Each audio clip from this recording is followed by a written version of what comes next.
Hi, my name's Phil. I like talking about politics, and in this video I'd like to discuss the emergence of the concept of the sick man of Europe again. It was a term first used to describe Russia actually about a century ago, then the UK before joining the European community. Now it's been used again. And we win the title for an unprecedented second time thanks to Brexit. But first, if you'd like to be notified of daily news and politics, please subscribe to the channel and click the bell notification icon. So before we joined the European community in the 1970s, the EEC, we were known as the sick man of Europe. The UK had promoted the idea of this European community from the start, but government just felt it wasn't for us. The political alliance was hailed as the best hope for peace in Europe, but we wanted to use the Commonwealth for the same purpose. But in post-imperial Britain, our economy was suffering badly. We became known as the sick man of Europe because we were falling behind other European powers economically. Ancient fossils running our industries still worked on the principle that all they had to do was roll in for a few boozy meetings, then off to the golf club. There was no understanding from the government of how the world was changing, but one thing they could see: countries in the EEC were doing rather well. We needed to be part of it. It took a while, because France especially wasn't keen, but we eventually joined. We flourished, and then we took it all for granted and voted to leave a few years ago. Because a country isn't like a person. I didn't grow up in poverty, far from it. My parents were doing well, but I have known poverty as an adult. I remember it. Because it happened to me, and I do not take what I have now for granted. I'm always reminded of a line from Shark where the French general offers the French spy some soup. The spy, Duco, pushes it away saying, doesn't have soup for breakfast. And the general responds, fairly angry actually, that he has soup with every meal because he remembers when he had none. But a country isn't like that. A country doesn't have a memory. You might think many of the people who voted to leave remembered, because one big leave voting bloc was the elderly. Sure, but it was largely in that baby boomer group, not the immediately post-war elderly. It's thought that the elderly who voted for Brexit were largely those looking back with rose-tinted glasses at the time of their youth. They didn't think life was fine back then because our economy was doing well. It wasn't. It was a mess. That's why we were called the sick man of Europe. It's because they were young.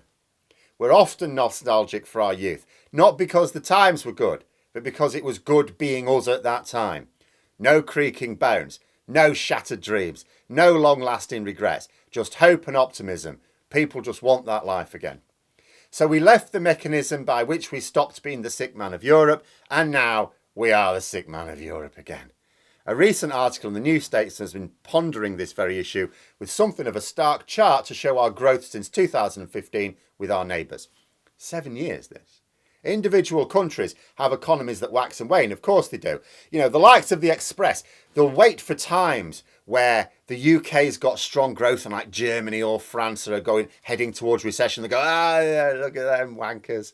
But then they go completely quiet when the situation's reversed. Because countries do that. You know, Gordon Brown said no more boom and bust. We get boom and bust. You get countries where the growth's really strong and then it's not. Because remember, all growth and contraction it's a percentage of how much your economy grew compared to the previous period. Well, if you have a strong period of growth, there comes a point where you can't maintain it and it comes down. It doesn't mean you're doing badly. It just means you're not doing as well as you were. Well, if you've been doing really well before, there's only one way to go and that's down. You know, this is normal. This just happens. But this chart's over a period of 7 years. It cuts across the Brexit referendum, our years of bumbling through the Brexit process, the COVID pandemic, and our exit from the single market and customs union. Our GDP per capita growth in that time is lagging behind all of the major economies of Europe, all of them. And this is just one chart. We've seen others. In fact, I recently used this chart from the Financial Times, again, using IMF data as its source. It includes the US, the EU and the Eurozone, which isn't quite the same thing, on it as well. It is presented in a slightly different way as well, because this time it presents real terms growth. Because bear in mind, and I've said this before, like, you don't look at growth on its own, you don't look at inflation on its own. The two really ideally want to be combined. Like if you had, inflation of 10% is ridiculous. But if you had, say, inflation of 5%, that'd be bad under normal circumstances. But if you also had strong growth, if you had growth of 5% as well, well, that's not a problem then, is it? You're keeping up, you're fine, right? The problem is when you have high inflation and low growth. So in real terms, our growth is low because even if as an isolated figure, our growth has sometimes been as good as some other countries. Our inflation has been higher, making our real terms growth lower. We're still behind all the major economies of Europe, as well as the EU average, as well as the Eurozone average. That we would also find ourselves well behind the US is a given these days, because you have to go right back to when Labour were last in government since our growth matched the United States. But Boris Johnson's government keeps saying we've recovered from COVID. We haven't. That is to say that our trade has not recovered back to pre-COVID levels. Of course, it's not actually COVID that's causing the major problems.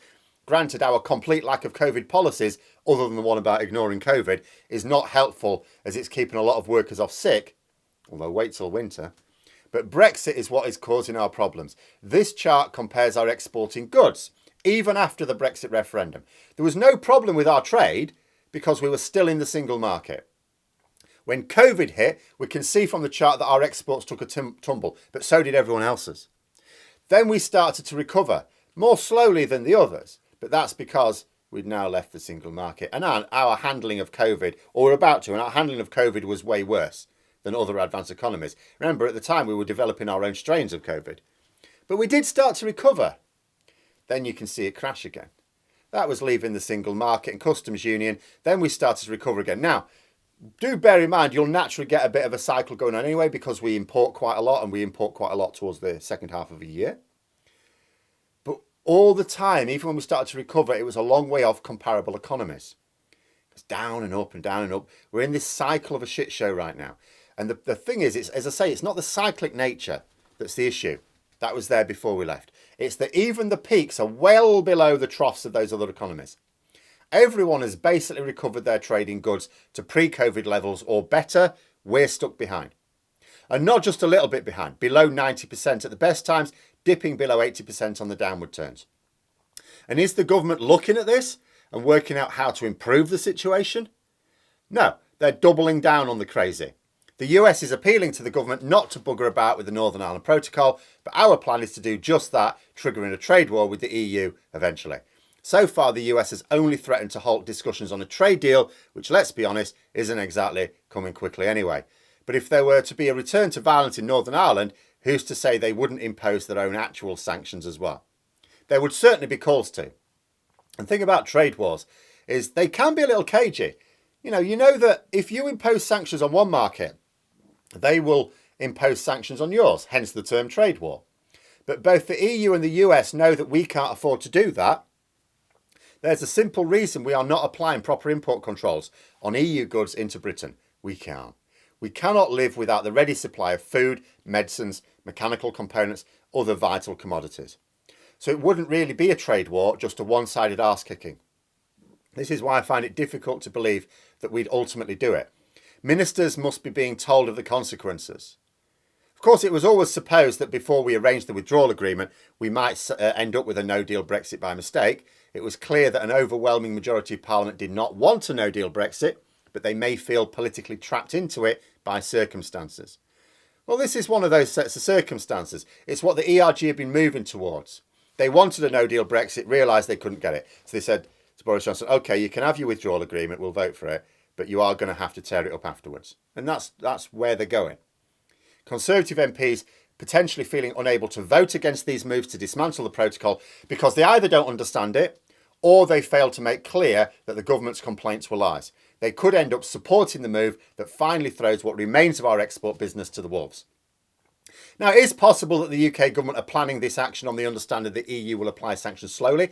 And actually, it's not foolish thinking because the EU seemed to be thinking that. Maroš Šefčovič last week was telling MEPs that the plan was to restart the legal action first.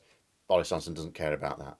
Then targeted sanctions. He'll care a little bit about that. Then dissolving the trading cooperation agreement. That's what he'll care about. Until they get up to that second and third stage, he'll feel that it's a green light to do whatever he likes. So we'll just have to see how that works out. The UK government, if they just think the first step is restarting the international legal action, they could use that as a window to pretend to the domestic audience that they're taking tough action. Then when the EU are about to hit them with major sanctions, sell what is currently on the table right now, but most of the public are unaware of, as a victory extracted from their strong action. Then back down before the real sanctions come. I mean, the EU really does itself no favours with such a soft approach to bullies, but as I was discussing to some people yesterday, it may well be that the EU just has to take every precaution not to be seen to be stoking instability in Northern Ireland itself. And so it would rather take a softer approach and ramp up the sanctions than to go in hard to begin with. But, you know, there it is. But those are my thoughts anyway. Let me know yours in the comments below. I hope you found the video interesting. If you did, don't forget to click the like button and click the join button if you'd be interested in memberships. And until next time, I'll see you later.